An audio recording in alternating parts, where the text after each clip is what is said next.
Questions are the most underused technique in leadership for gaining buy-in, creating emotional connection, or in problem solving.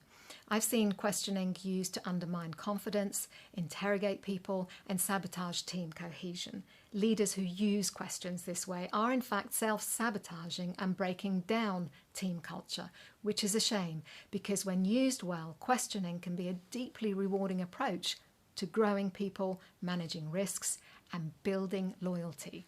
When, as leaders, you can help your direct report to think more deeply about a situation they're facing, the result is that you help them come up with their own solutions. And those are the best ones because they're the ones they have the most deep emotional attachment to. Their solutions, not ours, and they're more likely to follow through on as a result. So, as long as they're good solutions, you're on to a winner. Here are some ways you should be thinking about using questions to help people think more deeply. First of all, use questions to expand thinking and curiosity. The ancient philosopher Socrates believed that questioning is intimately connected with critical thinking. So to borrow his approach as psychotherapists of today have, we can guide our people through a set of questions to expand their thinking and their curiosity about their own situation, all the way through to resolving it. Sort of like a mind map, but in a conversation. You can use questions to create forward momentum. By that I mean helping your direct report explore their situation in a way that moves them forward and gets them unstuck. Moves them from feeling defeated and out of control to feeling energized and positive. Exploring options and consequences is one example of creating forward momentum because trying things on for size helps us evaluate an option so as to rule it out or act on it.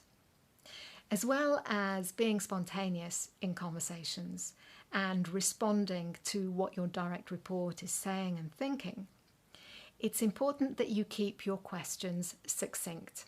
Succinct questions are easier for people to process. They don't have to decipher what we mean, and it doesn't interrupt their flow of thought. For the same reasons, we want to avoid stacking our questions, which means asking more than one question in each exchange. If we ask 2 to 3 questions in one breath, we put people in the predicament of trying to work out which question to answer first, and this can clutter up their thinking and their response. Keeping questions succinct and not stacking our questions are particularly important if your direct report or conversation partner has a neurodiversity condition like ADHD or is on the autism spectrum. Another way we can limit people's ability to think deeply is when we ask closed questions that warrant a very short answer, so yes or no responses. These typically start with do you, did you, or are you? So you want to ask open questions that generally begin with what, why, when, where, how, and who. Take care with your tone when asking why questions because they can come across as judgmental. Which brings me to my next point, tone and timing. How we ask questions and when we ask them are also important. These are linked to the mood of the moment and what makes sense, feels right to explore in that moment.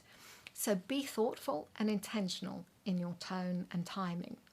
And if all that doesn't motivate you to brush up on your questioning skills, then how about this? Some research tells us that asking good questions can make people like us more. And that's likely to do with how asking good questions and giving our conversation partner our undivided attention makes them feel, releasing dopamine and oxytocin in the process. They like us more and trust us more because we take a genuine interest in them. And that's what deepens their emotional connection to us as leaders. Check out my other videos on conversation skills and questioning. This video is based on content in my CPD certified course for leaders, Leaders Who Coach.